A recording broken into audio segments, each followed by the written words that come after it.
Welcome to the deep dive. Today, we're really digging into something essential for, well, any organization wanting to stay upright. It's professional practice too, risk assessment. That's right. It's from DRI International's Professional Practices for Business Continuity Management, the May 2023 version. And our goal here is to understand how you actually go about finding and assessing the risks that could hit an organization. Think of it as a key step for being ready for, well, the unexpected. Exactly. And this isn't just theory. It's a body of knowledge for building and maintaining business continuity programs. It helps, reduce gaps and make the whole program more cohesive. It all fits into that bigger picture of business continuity management, right? That holistic process. Precisely. Identifying threats, understanding their impacts, and building resilience. Risk assessment is really ground zero for all of that. Okay, let's jump in. Page 10 of the document lays out two main objectives for risk assessment. The first is to identify risks that could impact an entity's resources, processes, or reputation. Right.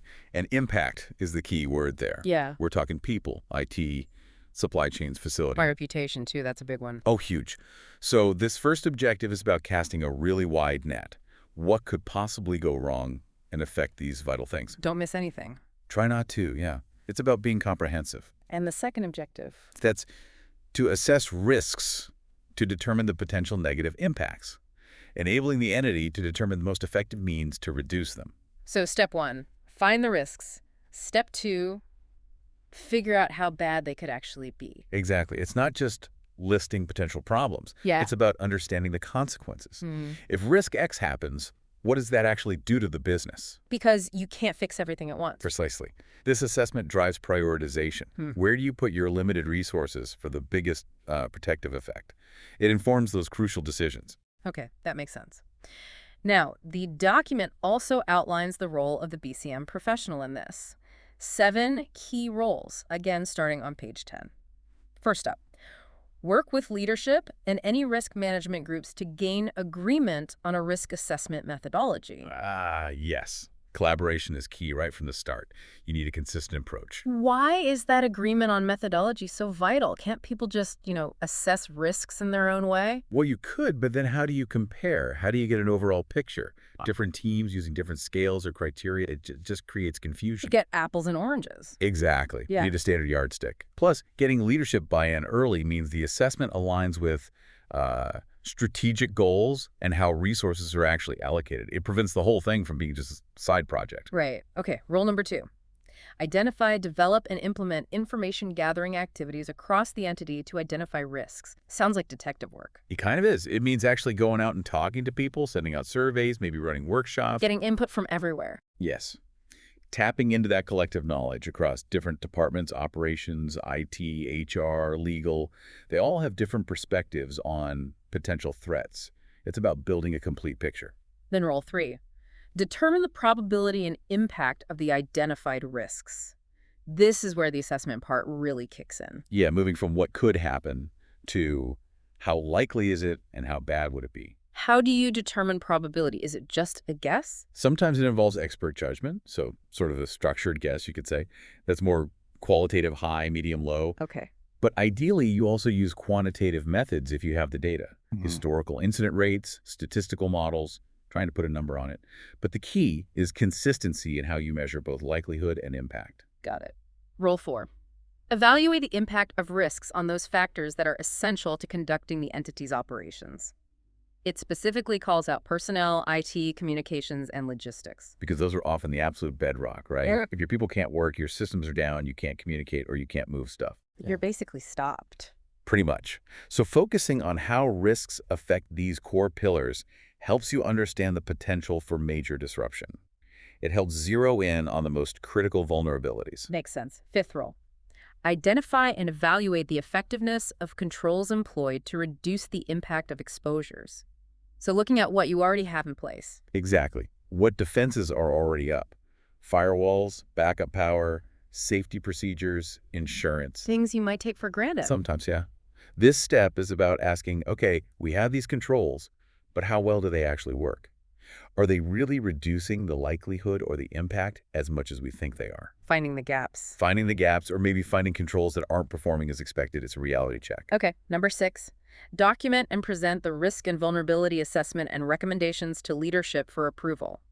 Time to report back. Right. You've done the analysis. Now you need to communicate it clearly. What are the key risks? How bad could they be?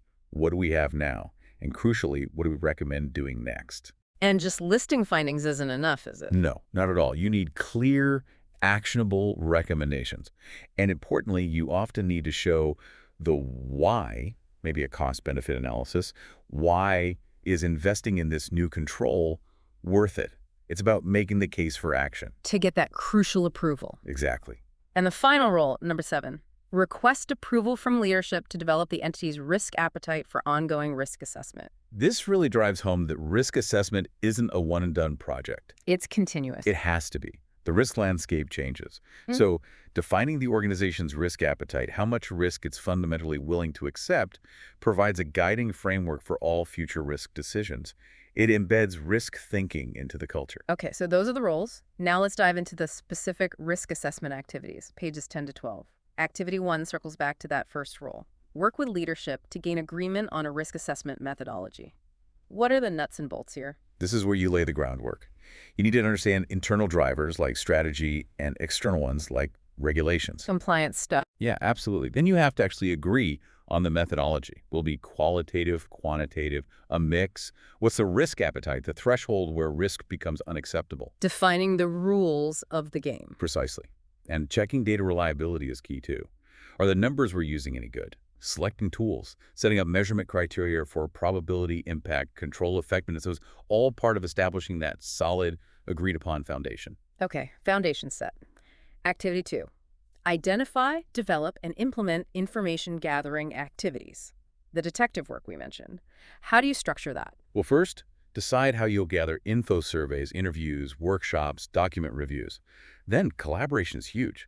Talk to risk management, legal, IT, supply chain security. Everyone who might have a piece of the puzzle. Right. You need to know where your information is coming from, reference your sources. Yeah. And create standard ways to collect it: forms, questionnaires, consistent interview questions. It did that holistic view you mentioned. Exactly. You want to understand frequency, probability, how fast risk might hit, severity, financial impact, reputational impact. From all angles. All angles. Internal sources, external, like weather or tech changes, human error, deliberate acts, industry-specific stuff, controllable or not, warning or no warning. It's broad. Okay, lots to gather. Activity 3.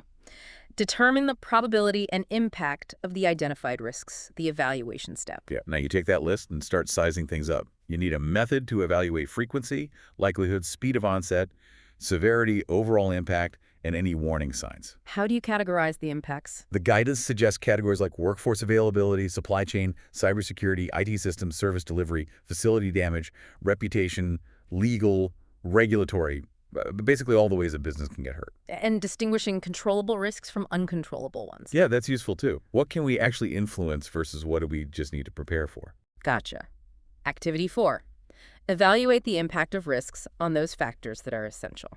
Back to personnel, IT, comms, logistics. What are we evaluating here specifically? We're looking at the controls protecting these specific areas. How good are our emergency comms plans? Our IT backup and recovery? Cross-training for staff? Alternative transport for logistics? Assessing the resilience of those pillars? Exactly. And also looking at asset protection controls, both internal assets and dependencies on others. Plus, evaluating preventative actions, things like facility location choices, safety policies, training, maintenance, and mitigation actions too, like health and safety plans, security measures, data protection, privacy practices. It's quite detailed. It sounds like it. Okay, activity 5. Identify and evaluate the effectiveness of controls employed to reduce the impact of exposures, diving deeper into the safeguards. Right. Now we look at specific equipment and processes. Sprinkler systems, generators, backup internet, UPS systems, data backups. How effective are they really? Testing them or assessing their design. Could be both. Also evaluating security communications, trigger points for escalating issues, and then recommending changes. Such as? Could be anything.